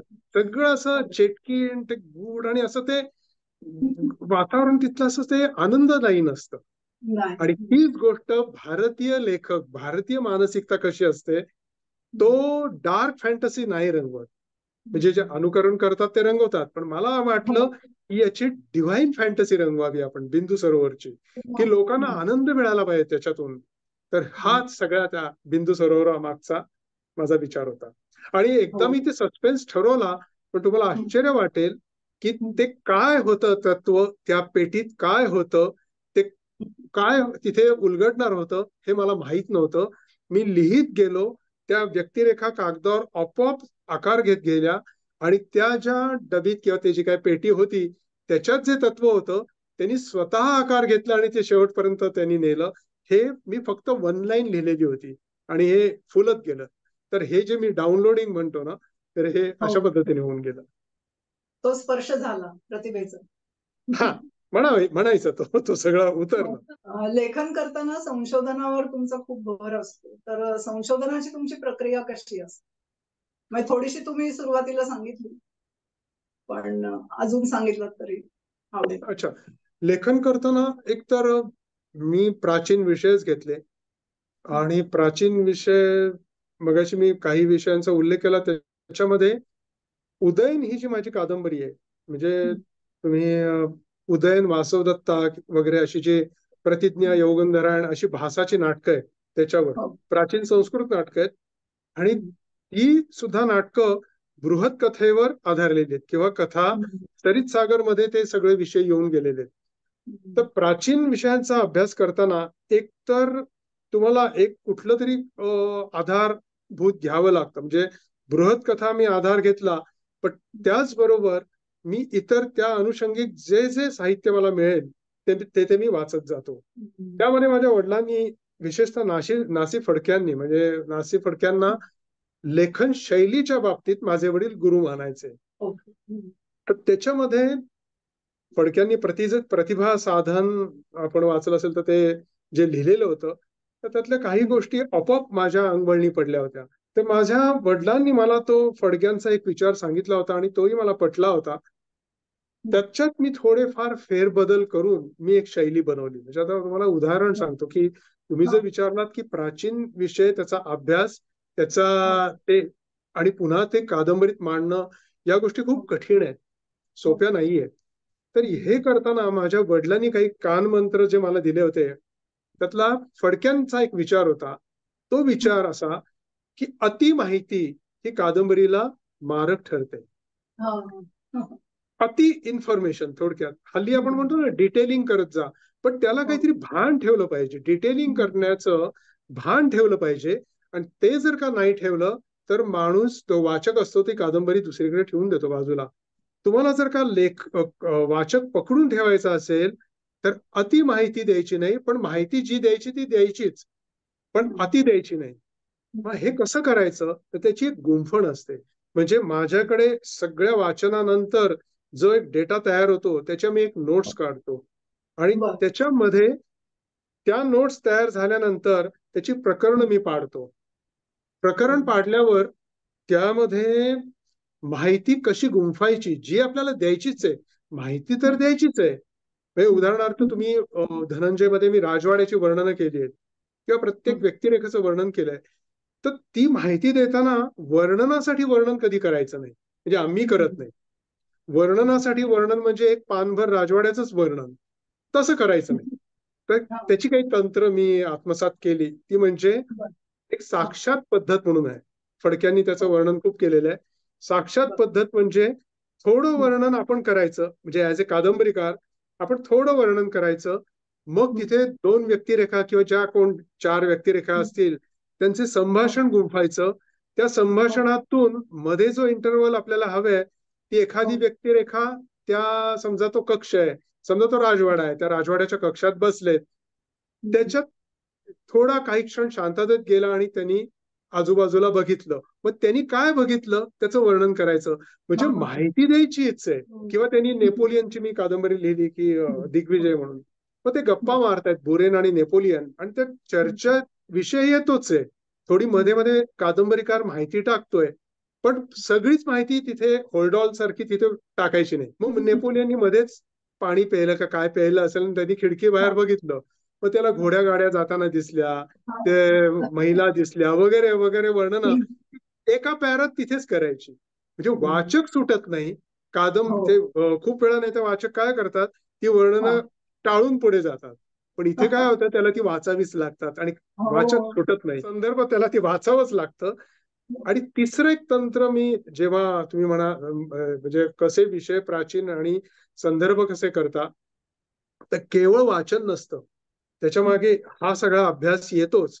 खूप गोष्टी मगाशी सांगितल्याप्रमाणे प्रतिभेप्रमाणे आपोआप होतात. पण आणखी एक गोष्टीचा मला फायदा झाला, जो, आणि नॅचरली की ते तुमचे जे गुरु असतात, गुरुपेक्षा शिष्यानी पुढे जायचं असतं. तसं माझ्या बाबतीत वडिलांनी तंत्र सांगितली, मला भाषा दिली, भाषेची टेक्निक सांगितली. पण मी जेव्हा फिल्म इंडस्ट्रीमध्ये 7-8 वर्ष काम करत होतो, तिथे मी अनेक स्क्रिप्ट लिहिली, म्हणजे अनेक मालिकांची भाग लिहिले, जे कधीच आले नाही. तो माझा एक्सरसाइज झाला म्हणायचा फक्त. ते ते जे मी लिहिलं, त्याच्यामध्ये प्रत्येक भागाचा एंड कसा करायचा, ते संपवायचा कसा, की जेणेकरून प्रेक्षकांची उत्सुकता वाढेल, अशा पद्धतीचं जे लेखन केलेलं असतं त्याचा सगळा उपयोग मला कादंबरीमध्ये झाला. हा एक भाग होता. आणि तिसरा एक भाग म्हणजे असा, की माझ्या वडिलांनी तंत्र देताना असं सांगितलं होतं, की कादंबरीमध्ये सुद्धा लेखन करताना कादंबरीचा आदी, मध्य आणि अंत हे आपण ठरवला पाहिजे. तो ठरल्यानंतर तुमची कादंबरी त्या पद्धतीने रन झाली पाहिजे. रन हा त्यांचा शब्द आहे म्हणून मी सांगतो. कादंबरी त्या पद्धतीने रन झाली पाहिजे आणि अंतिमतः ती इतक्या टोकावर नेली पाहिजे की वाचक एकदम थक्क होऊन त्यांनी ती कादंबरी ठेवली पाहिजे. त्याला हे किंवा तो प्रभारित झाला पाहिजे. हे जे तंत्र आहे, हे खूप वर्षांचं त्याला स्वाभाविक आहे, तप हे करावंच लागतं, त्याशिवाय होत नाही. पण वाचन, लेखन, प्राचीन वाचन, संदर्भांची जुळणी करणे, वर्णनाची विभागणी करणे, संभाषणात आणणे, अशा सगळ्या गोष्टींबरोबरच जर का प्राचीन विषय लिहायचे असेल तर आर्किओलॉजीच्या संदर्भात वाचन करणे, पाहणे, आणि मी आता सांगितलं जसं स्क्रिप्ट लिहिणे, तर त्या स्क्रिप्ट लिहिण्याचं जे टेक्निक आहे हे सगळं मी कादंबरीत वापरलं. लेखन करताना तुम्हाला काही आव्हानं जाणवत असतील ना? आव्हानं आहेतच ना, खूप आहेत. उदाहरणार्थ, खूप गोष्टी आपण जेव्हा वाचतो किंवा विशेषतः आपण खूपशा अस्मिता धरून ठेवतो. आपल्या काही अस्मिता असतात, विशेषतः भारतीयांना खूपशा काही अस्मिता असतातच. तर ह्या अस्मिता असताना, आणि आपण वाचन प्रत्यक्षात करतो प्राचीन विषयांचं, मी प्राचीन विषयांवरच बोलतोय, तर ते करताना आपल्याला खूपशा अशा गोष्टी मिळतात की असं वाटतं की त्या लिहाव्यात, पण पुन्हा वाटतं नको नको लिहायला, अशी थोडीशी आव्हानं असतात. म्हणजे खूप वेळा असं सत्याच्या जवळ जात असतो आपण, पण आपल्याला हात आखडता घ्यावा लागतो की नको, आता यावर लिहायला नको. त्याचं एक उदाहरण असं आहे की म्हणजे कसा परिणाम समाजावर होऊ शकतो. आपल्याला जरी, म्हणजे मी एक अभ्यासक पण साहित्यिक आहे, पण एखादी गोष्ट आपल्याला प्राचीन विषय किंवा गोष्ट कळली, मिळाली, तर ती समाजापुढे सांगायची का नाही. आणि मग त्यावेळेस आव्हान असतं की हे सांगावं का शुगर कोटेड सांगावं का सांगूच नये, ही आव्हानं असतात. याच्यात मध्ये म्हणजे तुम्हाला एक उदाहरण देतो की माझा एक परिचित होता, आणि 1990 सालच्या दरम्यान एक कुठल्या तरी वर्तमानपत्रात मालिका सुरू होती. त्या मालिकेचा विषय होता की देव म्हणजे परग्रहावरचे मानव. हे देव म्हणजे कोणी देव नाही, देव हा अतिमानव होता, म्हणजे परग्रहावरचा एलियन. असे हा होते. हा. बर. असा विषय आम्ही तो माझ्याशी एकदा चर्चा करायला लागला आणि खूप वेळा मी चर्चा केली त्या विषयावर. पण त्याचा एंड रिझल्ट ज्याला म्हणतो, की अंतिमतः तो मला काय म्हणाला, की हा. आजपासून मी देवळात जाणं सोडलं. कारण शेवटी काय म्हणे, हो देव म्हणजे परग्रहावरचे मानव होते, एलियन्स होते. मग आता देवळात हो. कशासाठी जायचं? तर हा जो बर. परिणाम होता हा चुकीचा होता. हो हो. तर अशा गोष्टी विघातक असू शकतात. म्हणून खूप गोष्टी आपल्याला माहीत असतात, पण त्या सांगता येत नाही किंवा सांगू नयेत. कारण त्याच्यात समाजामध्ये काहीतरी म्हणजे वेगळ्याच वळणावर चुकीचा जाऊ शकतो. तर हा एक भाग असतो. दुसरा असा भाग आहे, की भगवद्गीतेत असं म्हटलंय, की बुद्धीसह भाव आणि श्रद्धा म्हणजे अनन्य हम्म, भक्ती. हम्म, तर लेखक म्हणून मला बुद्धी चालवायला आवडते. मग त्यामुळे मी बरचसं वाचन जे होत असतं, म्हणजे जसं तात्विक वाचन होतं, तत्वज्ञानाचं वाचन होतं किंवा महाभारत रामायणासारखे प्राचीन विषय मी वाचतो, तसंच मार्क्स आहे, लेनिन आहे, फ्रॉइड आहे किंवा रसेल आहे, हे सुद्धा मी वाचलेलं आहे. हम्म. आता हे वाचत असताना एक बुद्धिनिष्ठ दृष्टिकोन आपला तयार होतो. हो. आणि दुसरीकडे जो विषय असतो बुद्धीसह भाव. मग भाव म्हणल्यावर भागवत आहे किंवा आपलं देवधर्म आहे, आपला हम्म, व्यक्तिगत व्यासंग त्यातले अध्यात्मातले काही गोष्टी आहेत, पोथ्या पुराण आहेत. आता ही हम्म. दोन टोकं कशी जुळवायची? अशा वेळेस खूप जे तुम्ही आता विचारलं, की मग मी काय लिहू? मी हा भाग पकडू का हा भाग पकडू? तर मग दोन्हीचा मध्य साधायचा मी प्रयत्न करू. अशा वेळेस थोडस गडबड होऊ शकते किंवा होते. ओके. नुकत्याच प्रकाशित झालेल्या आणि लवकरच लोकप्रिय झालेल्या भाग 1 या कादंबरीबद्दल तर आपण बोललंच पाहिजे. मी नुकतीच वाचून संपवली ती. फारच अच्छा. सुंदर झाली आहे आणि अर्थात धन्यवाद. भाग 2 पण लवकरच येईल मला वाटतं हो, दसऱ्याला प्रकाशित होतोय. हा. दसऱ्याला. हा. तर त्याबद्दल ऐकायला आवडेल. रामायणाचं मी पहिलं रामायण वाचलं ते मी 8वीत असताना. हम्म. आणि आमच्या घरी मी मग काही आपल्या भेटीत बोललो असेल कदाचित माहित नाही. पण त्यावेळेस 5,000 पुस्तकं होती आमच्या घरातच. त्यात सगळं साहित्य होतं. तर हळूहळू करता करता ते बरचसं गेलं. आता एक 2,000-1,000 पुस्तकं राहिली असतील मागे. पण ती निवडक आहेत. त्याच्यात रामायण आहे. मुख्य म्हणजे माझ्या वडिलांनी काही फार मोठं सोनं नाणं किंवा सोन्यासारखं घर ठेवलं मात्र माझ्यासाठी. पण खूप मोठी बँक बॅलन्स, खूप मोठं काही सोनं नाणं असं काही ठेवलं नाही किंवा ठेवू शकले नाहीत. पण माझ्याकडे हा साहित्याचा प्रचंड पुस्तकांचा सरस्वती पूजेचा वारसा मात्र ठेवला. असंख्य पुस्तकं आज माझ्याकडे आहेत. त्यापैकी रामायणाचे खंड हे माझ्या वडिलांनी फार पूर्वीच घेऊन ठेवले होते अनेक पुस्तकांपैकी. बर. तर ते खूप पूर्वीचे खंड आहेत. जसं मी मगाशी म्हणालो, की महाभारताचे 100 वर्षापूर्वीचे खंड माझ्याकडे आहेत. हो. तसं हे रामायणाचे वाल्मिकी रामायणाचे खंड माझ्याकडे आहेत. हम्म. तर मूळ जी रामायणची जी कथा आहे ती मला आता माझ्याकडे खूप पुस्तकं आहे रामायणावर. पण ती मी कुणाची वाचली मला आता हा चिंतामण विनायक वैद्यांचीच वाचली. अशी बर. कृष्ण राम अशी जी एक छोटी छोटी 300-300 पानांची पुस्तकं होती ती मी 8वीत असताना वाचली होती आणि तिथून मी रामाच्या प्रेमात पडलोच होतो. पण पुढे काय झालं की या विषयावर जेव्हा मी लेखनाकडे वळलो त्यावेळेस या विषयाचा अभ्यासही माझा होत होता आणि खूप गोष्टी मला वाचायला मिळत होत्या, घरातही मिळत होत्या आणि त्या संदर्भाने अनेक इतर संदर्भ पण मला मिळत होते. त्याही विषयी मी तुम्हाला सांगणार आहे. हो. मला असं वाटलं की हे आपण भाषणात बोलावं, काहीतरी लिहावं म्हणून मी हम्म. रामायणाच्या या काही विषयांवर काही ठिकाणी भाषणं पण केली होती, व्याख्यानं पण केली होती. बर. विशेषतः आपण रामायणात आता थोडा मी त्याला ट्विस्ट देऊन लिहिलेलं आहे. आपण त्याला आपल्याला लक्षात आलं असेल हो. की शूर्पणखेचं नाक कापलं. हा. त्याचं तुम्हाला मी नरोवा कुंजरोवा पद्धतीने लिहिलेलं आहे बघा. ते तुम्हाला ते बरोबर. नीट वाचल्यावर कळेल. तर आपल्याकडे इतक्या गोष्टी रुजल्या आहेत ना ह्या हो. की शूर्पणखेचं नाक कापलं आणि ती गेली असं झालं आणि ती एक गोष्ट रचली आहे. हा. पण मूळ वाल्मिकी रामायणात जेव्हा ती शूर्पणखा तिथे जाते रावणाकडे तेव्हा तो विचारतो की तुझी अशी काय अवस्था झाली. तर ती जी तिचं वर्णन करते ते तिचं नाक कापल्याचं किंवा कान कापल्याचं वर्णन मुळीच करत नाही. ती करते आपलं ठिकाण कसं गेलं, त्यांनी ठिकाण कसं उडवून लावलं, कसं जिंकलं, राक्षसांना कसं मारलं, याचंच ती वर्णन करते 3-3 पानं. पण माझं नाक कापलंय, माझं रक्त गळतंय, ते आपण जे दाखवतो चित्रपटात किंवा सिरियलमध्ये, असं काही नाहीये. त्याच्यात काही वर्णन मूळ वाल्मिकी रामायणात नाहीये. तर अशा या गोष्टी आहेत. तर मला वाटायचं की हे सगळं आलं पाहिजे. पण पुन्हा असं आहे की ते धक्का न लावता आणलं पाहिजे.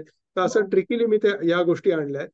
तर अशा अनेक गोष्टींचे संदर्भ माझ्याकडे आजही आहेत आणि पुढच्या भागात ते अधिक येतील. तर ही कादंबरी लिहित असताना मला असं वाटलं की राम व्यक्तिरेखेला, अर्थात राम हे श्रेष्ठच आहेत आणि त्यांचं व्यक्ती आदर्श असंच आहे.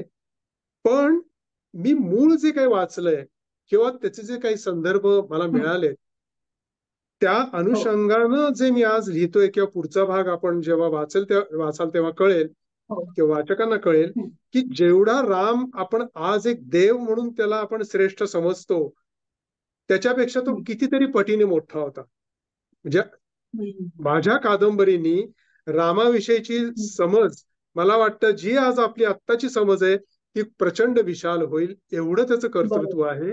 आणि ते मी माझ्या कादंबरीतून, मूळ वाल्मिकींनी सांगितलेलं आहे ते माझ्या कादंबरीतून येईल. दुसरी गोष्ट अशी आहे की काय होतं की प्राचीन तुमच्याकडे जे संदर्भ असतात ते त्या काळानुरूप लिहिलेले असतात. उदाहरणार्थ, आजपासून 300 वर्षांपूर्वी विमान ही कवी कल्पना होती. त्यामुळे रामायणात किंवा महाभारतात जी विमानाची वर्णन आहे ती आपल्याला वाटलं की नाही, ती काव्य आहे, ती कवी कल्पना आहे. पण ज्या वेळेस तुम्हाला त्याचे संदर्भ अनेक प्राचीन खडकांवर कोरलेले सापडतात, विमानाची चित्र मिळतात, श्रीलंकेमधल्या एका खडकावर काढलेली चित्र मिळतात, त्याच्यात ग्रहगोलांची चित्र मिळतात, रावणासंदर्भात जे काही संशोधन झालेले काही पुस्तकं माझ्याकडे अशी आहेत की त्या संशोधनात असं कळतं की रावणाचं भौतिकता ही आपण आजही कल्पना करू शकत नाही, इतकी अफाट होती. म्हणजे आपण त्याला अजूनही ते 10 तोंडां इतकं ते समजतो, इतकं ते सरळ नव्हतं. आणि त्याचे पुरावे आज आपल्याला स्थावर पुरावे सुद्धा उपलब्ध आहेत. उदाहरणार्थ सिगिरिया पर्वताचं आपण जर का पाहिलं किंवा त्याविषयी काही वाचलं तर आपल्याला कळेल की तो किती बलाढ्य आणि किती प्रगत होता. तर हे सगळ्याचं कॉम्बिनेशन मी करतो, विशेषतः रामायणामध्ये केलेलं आहे. कारण वाचकांना असं वाटतं की माझ्या महाभारतामध्ये मी एक वर्णन केलेली आहेत. अर्जुनाच्या संदर्भात अर्जुन जेव्हा देवलोकात जातो तेव्हा त्याला जी विमानं न्यायला येतात हिमालयाच्या प्रांतात, तर त्याची अत्यंत बारीक सारीक वर्णनं व्यासांनी केलेली आहेत की ती विमानं कशी येतात, काय येतात, त्याच्या आवाजाने खाली काय होतं, अर्जुन विमानात मातली बरोबर बसल्यावर तो आकाशात गेल्यावर कसं दिसतं, काय दिसतं, त्याची बारीक सारीक वर्णनं व्यासांनी केलेली. पण दुर्दैवाने काय होतं की मूळ वाचलं जात नाही. तर मी धनंजयमध्ये जेव्हा ही सगळी वर्णनं आणली तेव्हा काही टीकाकारांनी किंवा समीक्षकांनी, टीकाकार नाही म्हणायचं, किंवा ही फॅन्टसी वाटते मध्ये मध्ये, पण ती फॅन्टसी माझी नसून ही व्यासांनी लिहून ठेवलेली आहे, फक्त तिकडे आपलं लक्ष कधी गेलं नाही. तसंच रामायणाच्या संदर्भात तुम्हाला किष्किंधा कांडामध्ये माझ्या मते 50वा सर्ग वगैरे असेल त्याच्यामधला, त्यातले जे काही श्लोक आहेत त्याच्यामध्ये जे सुग्रीवानी वर्णन केलीत की सीतेला शोधायला तुम्ही या ठिकाणी जा, म्हणजे त्यांनी दशदिशांना लोक पाठवलेले आहेत. त्यातलेच एक जो ग्रुप होता, जो हनुमान वगैरे सगळे, अंगद होता माझ्या मते त्याच्याबरोबर, त्याला त्यांनी आणि प्रत्येकाला आखून दिलं की तू कुठे जा. आणि ते त्याचं वर्णन करताना सुग्रीवानी अतिशय डिटेल वर्णन केलेलं आहे की तुला इथे कोणता पर्वत लागेल, कोणती नदी लागेल, कोणतं सरोवर लागेल, कुठलं राज्य लागेल, अशी वर्णनं केलेली आहेत. ही प्राचीन वर्णन आहेत. मला सांगायचं काय तर याच्यामध्ये त्यांनी एक वर्णन असं केलंय की तुम्ही पूर्वेकडे जा. तिथे पूर्वी थायलंडमध्ये बली राजा होता, बलीला थायलंडमध्ये पहिल्यांदा घालवला, प्राचीन इतिहास सांगतो. आणि त्याच्यातून समुद्र मार्गे त्यांनी पूर्ण पाताळात पाठवलं. पाताळ म्हणजे आजची दक्षिण अमेरिका. तर याचं बर. वर्णन करताना त्यांनी असं सांगितलंय सुग्रीवानी, तुम्ही तिकडे त्या मार्गे गेलात की तुम्हाला एक प्रचंड असा मोठ्या प्रमाणात सागर लागेल आणि तो सागर पाताळामध्ये जाईल आणि सागरानंतर अंजनी कुठल्या पर्वती, अंजनी पर्वत किंवा असं काहीतरी नाव दिलेलं आहे. तर ते पर्वत रांगा लागतील, त्या विशाल पर्वत रांगा आहेत आणि त्या पर्वत रांगांमध्ये अत्यंत उंच असा भव्य त्रिशूळ कोरलेला दिसेल. तिथे तुम्ही सीतेचा शोध घ्या. गंमत म्हणजे आजही तो त्रिशूळ अँडीज पर्वतांच्या रांगांमध्ये तसाच कोरलेला आजही आहे. तर ज्या वेळेस हे ज्ञान आपलं जितकं प्रगल्भ होत जातं आणि ज्ञानाच्या क्षेत्र रुंदावतं, जसं आज सोशल मीडिया आहे, सोशल मीडियामुळे किंवा या सगळ्या मीडियामुळे आपल्याला सगळं घर बसल्या हे बघायला मिळतं. मग जर का आपण हे संदर्भ जोडत गेलो तर आपल्या पुढे काहीतरी वेगळाच आविष्कार होतो आणि तो रामायणाच्या संदर्भात मला बघायला मिळतोय आणि तो माझ्या पुढच्याही भागात येईल आणि मागच्याही भागात, पहिल्या भागातही येऊन गेलाय. बरोबर. आणि असे अनेक भाग आहेत की आज जसं आपल्याला वाटतं की रामकाळ आपण एक त्याला त्रेतायुग वगैरे सगळं म्हणतो, ते बरोबर आहे म्हणावं. पण तुम्ही जर का त्यावेळेचा कॉन्फ्लिक्ट किंवा त्यावेळेचे संघर्ष पाहिले तर ते अनेक ठिकाणी वर्णन केलेले आहेत. वाल्मिकींनी पण वर्णन केलेले आहे, कंब रामायणमध्ये वर्णन केलेले आहेत किंवा थायलंडच्या रामायणामध्ये पण वर्णन केलेले आहेत की देव दानव, नंतर राक्षस दानव, राक्षस दैत्य, अशा अनेक समूहांमध्ये प्रचंड युद्ध चाललेली होती. आणि त्यातलाच भाग देव गंधर्व. देव गंधर्व हा एका ठिकाणी होते, मानव यानपासून दूर होते, आर्यावर्त वेगळं होतं, आर्य राज्य वेगळी होती. हा जर का आपण पूर्ण पृथ्वीचा पट पाहिला ना तर काहीच्या काही प्रचंड होऊन गेलेलं आहे या पृथ्वीवर, हे कळतं. डॉक्टर नाही कोण श्रीयुत, पहिलं नाव मी विसरलो, पण ओक म्हणून जे अभ्यासक आहेत त्यांनी त्याचं जे निलेश ओकांनी त्याचं जे रामायणाचं हे केलेलं आहे की आजपासून 12,200 वर्षांपूर्वी 100% हे घडून गेलेलं आहे. नंतर तुम्ही जर का ह्याची तुलना आपण मनू आणि त्याची नाव किंवा नोहा आणि तो पूर ह्याच्याशी जर का सांगड घातली तर सगळे काळ आपोआप जुळतात. त्यामुळे हे काहीतरी प्रचंड होऊन गेलेलं होतं, यावर आपल्याला विश्वास ठेवायला लागतो आणि त्याचे आर्किओलॉजिकल आज एव्हिडन्सेस आपल्याला मिळतात. विशेषतः तुम्ही डॅनिकनचं काही वाचलं असेल तर त्यांनी चॅरियट्स ऑफ गॉड्स मध्ये त्याचं पहिलं वाक्य आहे किंवा त्याच्यामध्ये एक वाक्य आहे की तुम्हाला तुमचा भविष्य काळ जितका उज्ज्वल आणि देदीप्यमान असा वाटतो त्याच्या कितीतरी पटीने तुमचं भूतकाळ होऊन गेलेला आहे आणि यावर तुम्हाला विश्वास ठेवावाच लागेल. आणि स्वाभाविक आहे, पिरॅमिड सारखे स्ट्रक्चर्स आजही आहेत किंवा बोलिव्हिया, इंका संस्कृती किंवा भारतातली तमिळ भागातली मंदिरं पाहिली तर तुम्हाला विश्वास ठेवावाच लागतो की हे अशक्य कोटीतलं काम कसं त्या काळात केलं. त्यामुळे अशा अनेक गोष्टी आहेत.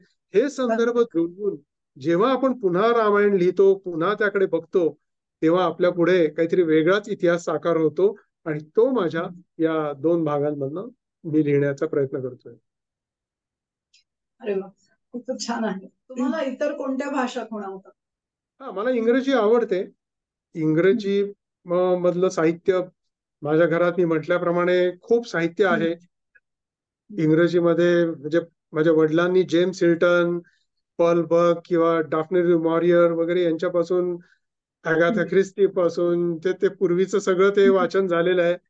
डॅन ब्राऊन पर्यंत मी बऱ्याचशा कादंबऱ्या वाचल्यात आणि खूप मला आवडल्या आहेत. किंवा आर्किओलॉजीमध्ये डॅनिकनचे मला सगळे पुस्तकं खूप आवडली.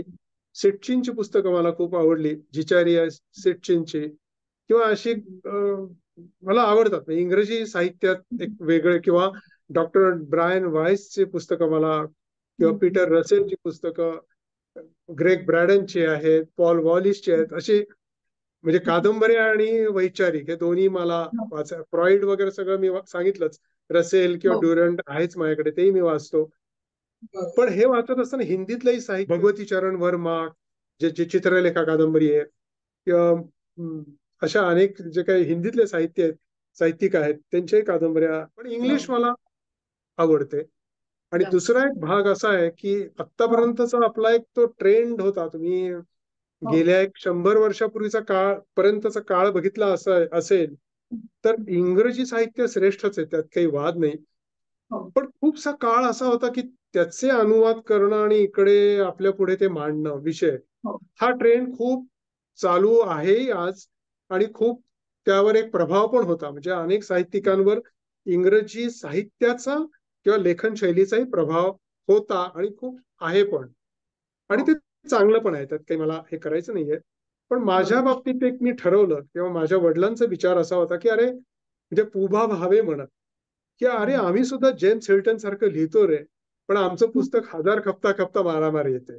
तर ही जी कुठेतरी खंत होती पूर्वीच्या लेखकांमध्ये, किंवा माझ्या वडिलांनी इंग्रजी साहित्यात मध्ये म्हणजे त्यांची पुस्तकं गेली इंग्रजीमध्ये, माझ्या वडिलांची 3-4 भाषांमध्ये गेली, जपानीमध्ये गेली हिरोशिमा, आणि माझी 6 भाषांमध्ये गेली. पण त्यांची एक खंत होती की का नाही, म्हणे आम्ही पण चांगलं लिहितो, मग आमचं साहित्य का नाही जाऊ. तर माझ्या मनात ते कुठेतरी ती रुखरुख म्हणा किंवा खंत होती. आणि मग मी असं ठरवलं की माझ्यामध्ये आपल्या या भारत भूमीत जे क्लासिक विषय आहेत किंवा मला जे क्लासिक लिहायचंय ते इतर भाषांमध्ये गेलं पाहिजे. आणि त्या दृष्टिकोनातूनच मी हे लेखन केलं. आणि त्यासाठी मी इंग्रजी साहित्याचे काही वर्कशॉप सुद्धा केले की हाऊ टू राईट, किंवा हे जे सगळं आहे, कादंबऱ्या कशा लिहायच्या, त्याचे बरेच काय काय गोष्टी आहेत. त्यातलं मला जे पचेल, मला जे आवडलं तेवढं मी घेतलं. आणि त्या अनुषंगाने मी आपल्या सगळ्या ही कादंबऱ्या लिहिल्या किंवा पुस्तकं लिहिली.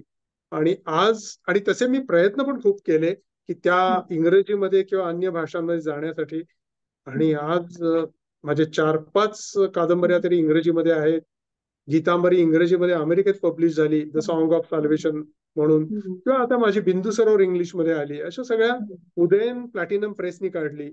तर अशा कादंबऱ्याही माझ्या त्यालाही यश मिळायला लागलं. आणि ज्याला आपण goodreads.com किंवा Amazon म्हणतो, किंवा हल्ली स्टार्सवर पण मोजतात ना लेखक कसा आहे, हे वाचकांनी दिलेल्या स्टार्सवर पण त्याचं एक हे आहे, मोजलं जातं, रेटिंग आहे. तर मला 4.5 ते 5 स्टार्स बऱ्याच ठिकाणी माझ्या पुस्तकांना आहेत.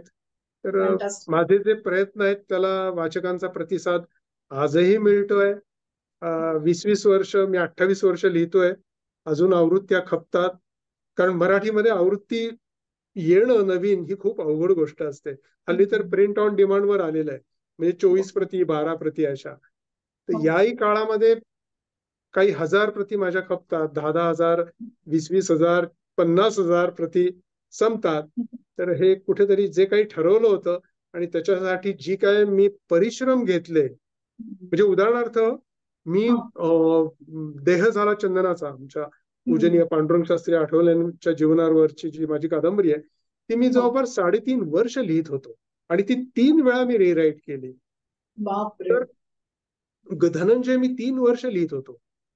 तर अशी प्रत्येक गीतांबरी फक्त 320 पानांची कादंबरी मी 2.5 वर्ष लिहित होतो. ते लेखन पुन्हा पुन्हा करणं, म्हणजे जाता तुम्हाला एक म्हणजे जर काही होतकरू तरुण किंवा असे लेखक असतील आता आपल्या ग्रुपमध्ये, तर त्यांच्यासाठी म्हणून मी सांगतो की खूप वेळा काय होतं की मराठीमधला मी मागच्या पिढ्याही पाहिल्यात आणि ही पिढी सुद्धा मी पाहतोय आणि माझी पिढी मी अनुभवलेली आहे. मागच्या पिढीमध्ये एक थोडा असा ट्रेंड होता की मी जे लिहिलंय ना ते ब्रह्मवाक्य एकदाच लिहायचं, प्रकाशकांकडे द्यायचं आणि यातलं एक सुद्धा अक्षर बदलायचं नाही, असा एक कुठेतरी एक तो आपल्या मराठीमध्ये तो लेखकांमध्ये भाग होता. पण जेव्हा माझी गीतांबरी इंग्रजीमध्ये प्रकाशित झाली तेव्हा मला कळलं की संपादन हे खूप आवश्यक असतं तुमच्या पुस्तकांचं. आणि संपादक एक वेगळ्या भूमिकेत राहून तुमचं पुस्तक तपासत असतात आणि त्यांना ते वाचकांच्या गळी पण उतरवायचं असतं. या दृष्टिकोनातून ते तुम्हाला सजेशन्स करत असतात आणि त्या अत्यंत योग्य असतात. त्यामुळे मध्ये संपादक पाहिजे, पण पूर्वी आपल्याकडे संपादक नव्हता. तर या संदर्भातला एक तुम्हाला माझ्यावर कसे संस्कार झाले, अनेक झाले, त्यातला एक तुम्हाला सांगतो की मनोहर माळगावकर आपल्याला माहित असेल, इंग्रजी मधले प्रचंड फार मोठे साहित्यिक, ज्यांची प्रिन्सेस कादंबरी त्यावेळेस वर्ल्ड वाईड खपलेली होती.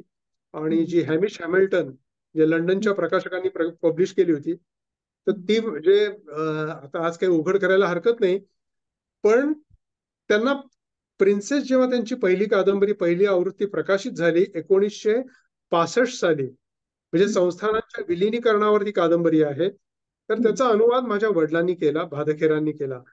तर प्रिन्सेस जेव्हा पब्लिश झाली, तर त्याची रॉयल्टी पोटी, म्हणजे आता उघड करायला हरकत नाही, त्याची रॉयल्टी म्हणून माळगावकरांना 1965 साली 80 लाख रुपये मिळाले होते. याच्यावरून तुम्ही प्रिन्सेसची काय खपली असेल आणि किती लोकांनी प्रेम केलं असेल. ती अनेक भाषांमध्ये पब्लिश झाली. तर माळगावकरांच्या अनेक भाषा कादंबऱ्या अशा खपल्या. या संदर्भात मी लहान असतानाच चर्चा जेव्हा ऐकत असे, आमच्या घरी अनेक लेखक येत असे.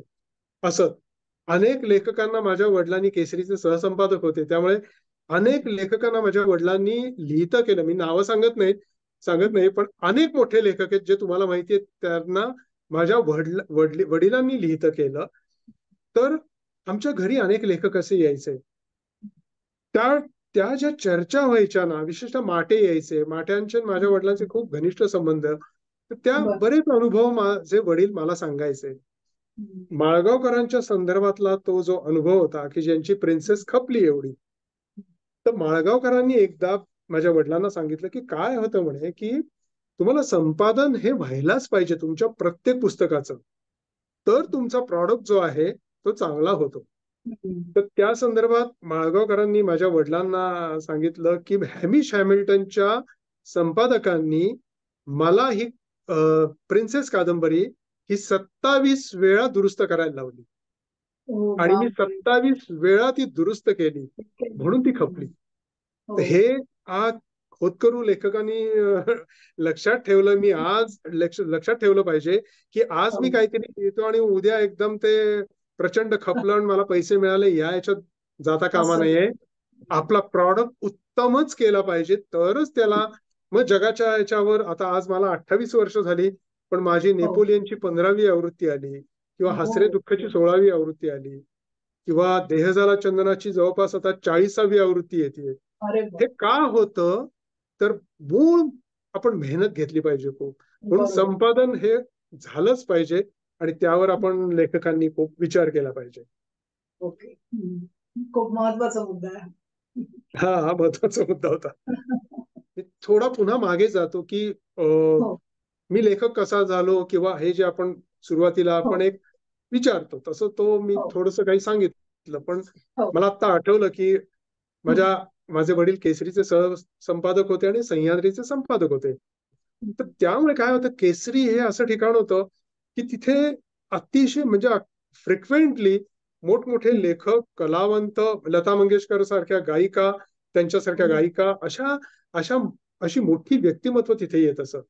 माझे वडील काय सांगायचे की मी वाचन करून, मी एखादी कादंबरी, त्यांची हिरोशिमा खूप गाजली, किंवा त्यांच्या 117 पुस्तकं आहेत, खूप पुस्तकात बेस्ट सेलर, चाणक्य कादंबरी म्हणा किंवा हसरे दुःख बेस्ट सेलर्स आहेत. पण ते काय म्हणायचे की मी अभ्यास तर करतोच, मी पुस्तकं तर वाचतोच, संदर्भ साहित्य तर मी गोळा करतो आणि वाचतो, अभ्यासतो, पण त्यापेक्षाही माझ्या सभोवती जी माणसं येतात ना, ती मी अभ्यासतो. आणि त्या अभ्यासाचा मला प्रत्येक व्यक्तिमत्वाचा लेखनात फायदा होतो. तर हे आपण लक्षात घेतलं पाहिजे. तो संस्कार मला लहानपणापासून झाला की आमच्या घरी मग गवा बेहरे यायचे. आले गवा बेहरे म्हणजे सोबतचे संपादक होते पूर्वीचे, आपल्याला माहित असतील. गवा बेहरे आले की मला त्यांची पर्सनॅलिटी म्हणजे असा इंग्रज माणूसच तो दिसायचा.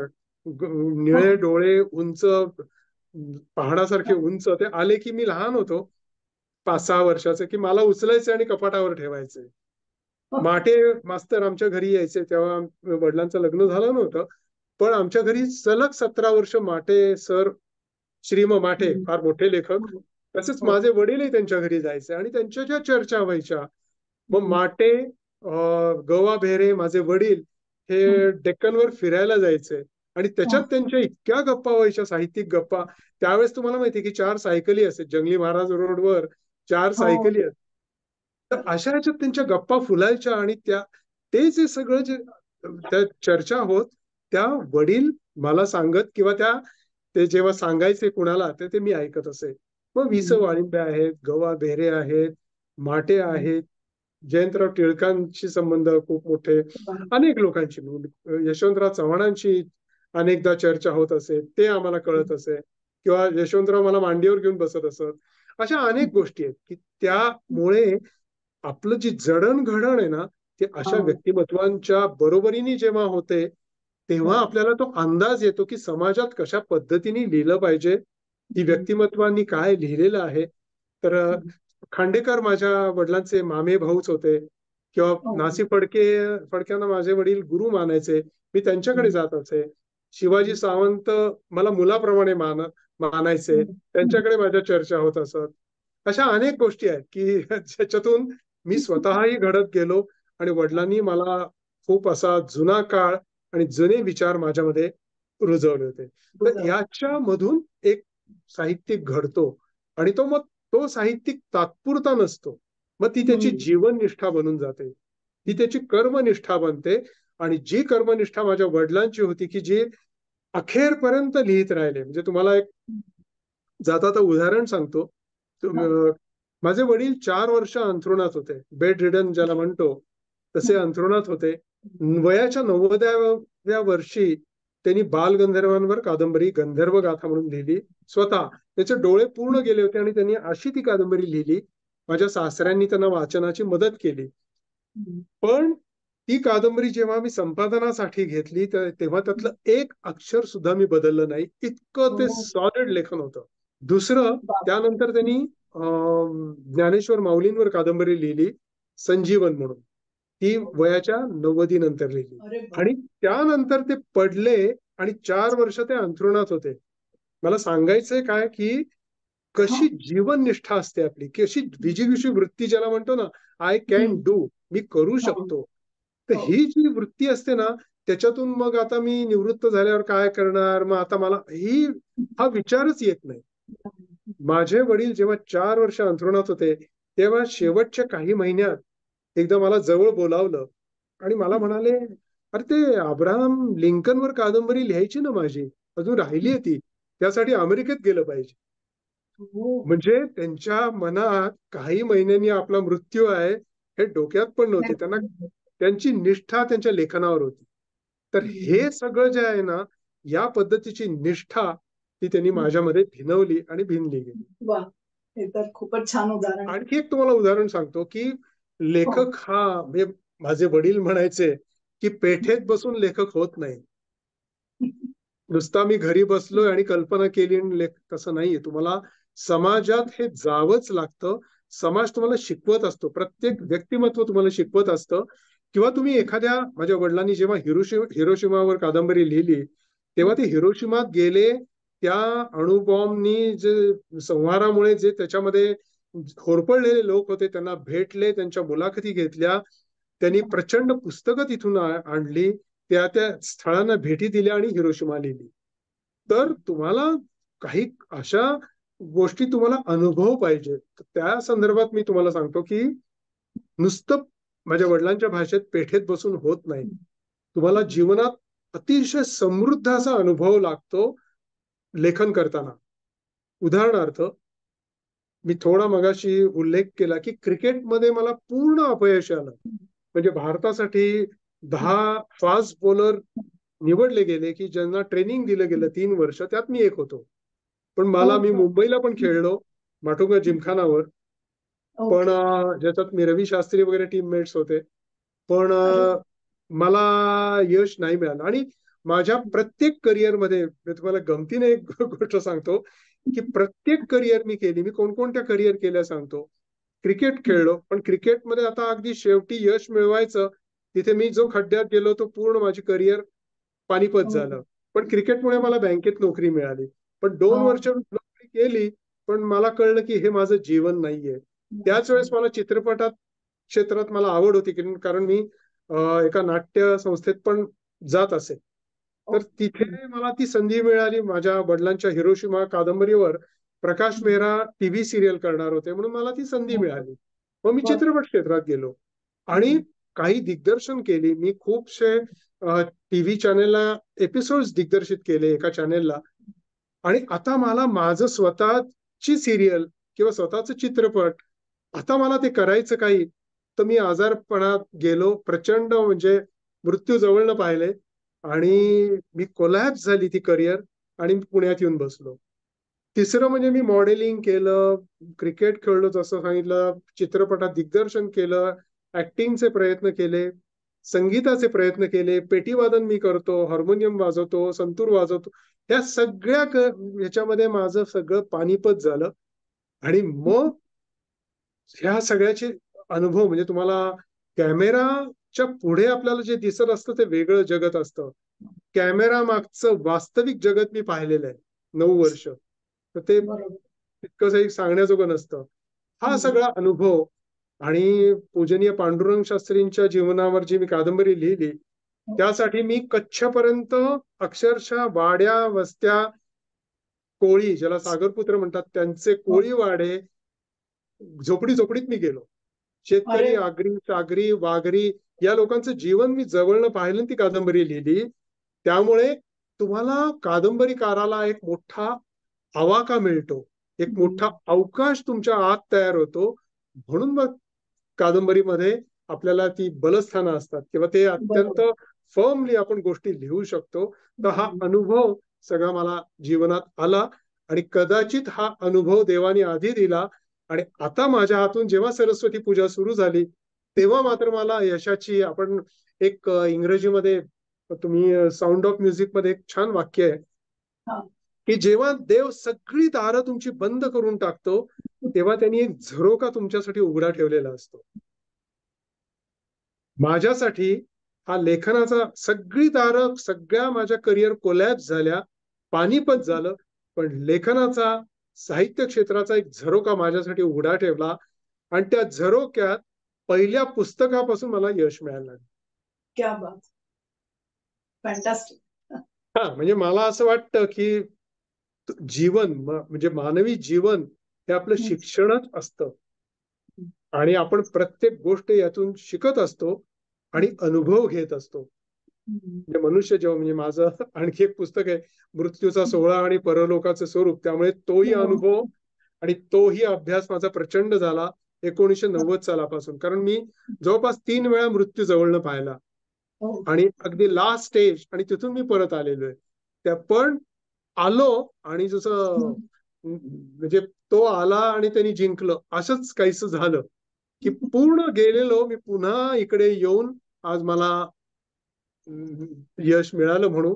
आणि अनुभव आणि शिक्षणासाठीच जीव इथे आलेला असतो यावर माझा तरी ठाम विश्वास आहे. बरोबर आहे. आणि तुम्हाला मिळालेलं यश म्हणजे त्याचाच परिपाक आहे असं वाटतं. हा, आता मला मिळालं यश, नक्कीच मिळालं. कारण आज मराठीमध्ये तरी, म्हणजे इतर भाषात जात आहेत हे, पण मराठीमध्ये तुमची 1000 आवृत्ती आणि ती वर्षात खपणं हे सुद्धा अत्यंत कठीण गोष्ट होऊन गेलेली आहे. तर अशा याच्यात जर का माझ्या पुस्तकांच्या 10-10, 20-20, 30-30, 40-40 आवृत्त्या निघत असतील तर नक्कीच ते, म्हणजे मी अत्यंत विनयपूर्वक त्या यशाचा स्वीकार करतो. आणि त्याचबरोबर मला जवळपास 10 पुरस्कार दिले गेले. मी दिले गेले असं म्हणतो कारण मी कोणतेही प्रयत्न केले नाहीत किंवा कुठेही सबमिट केलं नाही. मला आपणून त्या त्या संस्थांनी पुरस्कार दिले. त्यामुळे कदाचित लोकांना आणि समीक्षकांना किंवा सर्व समाजात माझी पुस्तकं आवडत असतील असं आपल्याला म्हणता येतं. नक्कीच. आणि दुसरा एक त्यातला भाग मी सांगतो की तोही अनुभव मला थोडा आता आठवला म्हणून सांगायला आवडेल की आपण जे म्हणालात की आवडतं वाचकांनाही त्यातनं काहीतरी मिळतं.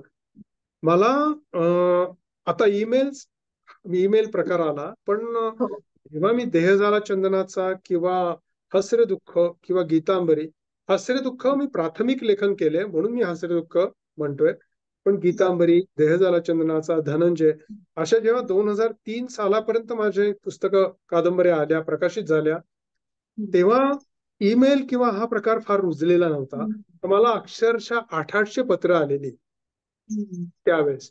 आणि मला विशेष उल्लेख करावासा वाटेल की एक पत्र मला तुरुंगातून आलं. तो जन्मठेपेचा कैदी होता आणि त्यांनी मला पत्र असं पाठवलं की माझ्या हातून चूक झाली काही, म्हणून मी जन्मठेप शिक्षा भोगतोय त्याची. तर इथे आल्यानंतर म्हणजे तुरुंगात आल्यानंतर मी अनेक पुस्तकं वाचली, पण आता मला हा वाचन यज्ञ तुमची धनंजय कादंबरी वाचून थांबवायचा आहे. तर म्हणे कृपा करून मला तुमची कादंबरी पाठवाल का?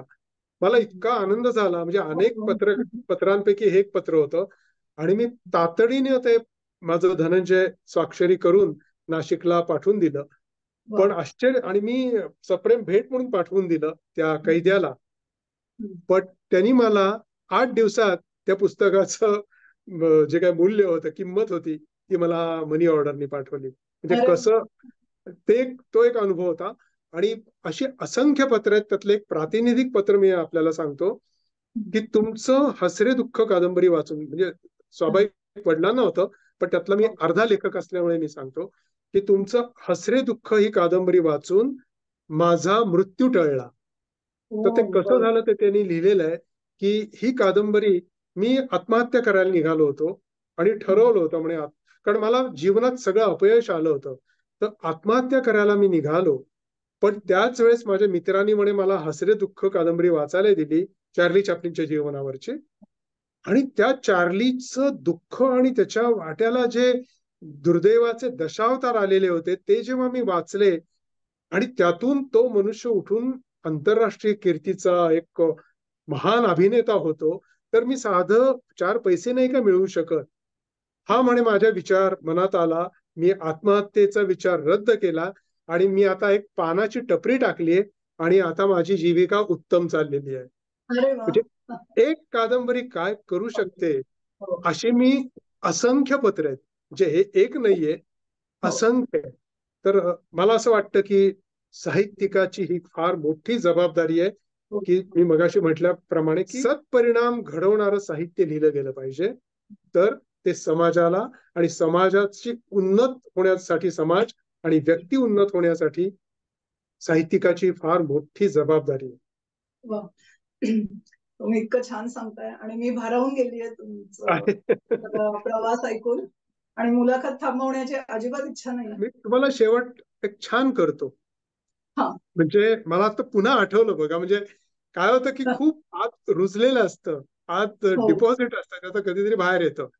स्वाभाविक आहे की माझे वडील मोठे लेखक होते आणि त्यांच्या सावलीसारखा मी बरोबर होतो ना, त्यामुळे खूप गोष्टी मला इनपुट सहज मिळत गेले. म्हणजे आमचे पांडुरंग शास्त्री म्हणतात की शिकवलं जातं ते शिक्षण आणि उचलले जातात ते संस्कार. हा, तर त्यामुळे हा संस्कार मी उचलला गेला असं म्हणूया. याच्यामध्ये माझ्या वडिलांनी एक फार मोठी गोष्ट मला आयुष्यात सांगून ठेवली की ज्यावेळेस म्हणजे आपल्याला जेव्हा एखाद्याला यश मिळतं ना, तेव्हा पाय वर जायला लागतात जमिनीपासून, आणि तिथे आपण सांभाळलं पाहिजे. त्या संदर्भात मला माझ्या वडिलांनी एक फार मोठा अशी एक छान रूपकात्मक गोष्ट सांगितली. ते एकदा मला म्हणाले की एक लक्षात ठेव की कुणी म्हणालं की अहो, म्हणजे ते भादखेर म्हणाले होते स्वतःच्या बाबतीत, पण मी माझ्या बाबतीत सांगतो की कुणी म्हणालं की अरे राजेंद्र खेर म्हणजे काय प्रचंड मोठे लेखक, हे कालिदासानंतर खेरच इतके मोठे लेखक. असं जर का कुणी आपलं गुणवर्णन करायला लागलं तर आपण एक खिशात कायम एक पट्टी ठेवायची.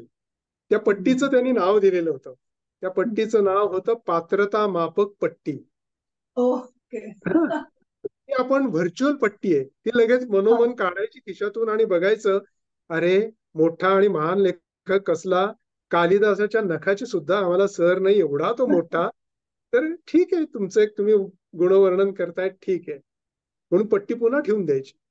पण समाजात दुसराही एक भाग असतो ना टीकाकारांचा. एखादा म्हणतो अहो खेर कसले लिहितायत, 12 खडे सुद्धा लिहिता येत नाही. मी सांगतो लगेच पट्टी काढायची, अरे नाही मला 12 खड्या तरी लिहितात नक्की येतात, मी इतका काही हे नाहीये, खालचा नाहीये, तेवढं तर मला नक्की लिहिता येतं. या दोन्ही गोष्टीतून आपलं मन स्थिर राहतं.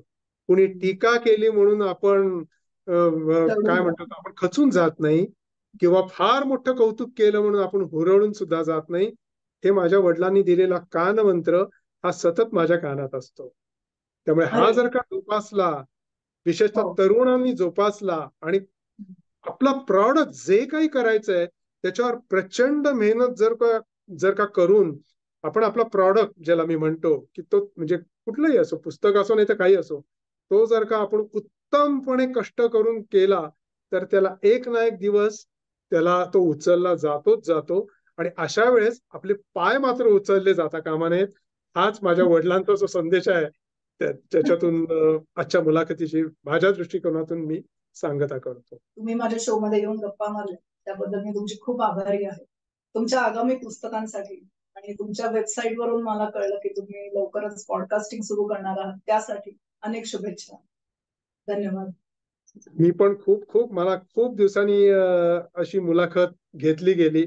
ते गेल्या वर्षी घेतली गेली होती BMM कडून, पण आज तुमच्याशी बोलताना आणि मला खूप आनंद वाटला. आणि वेळेचं बंधन नसल्यामुळे मला खूप काही आतून यायला लागलं आणि मी बोलायला लागलो.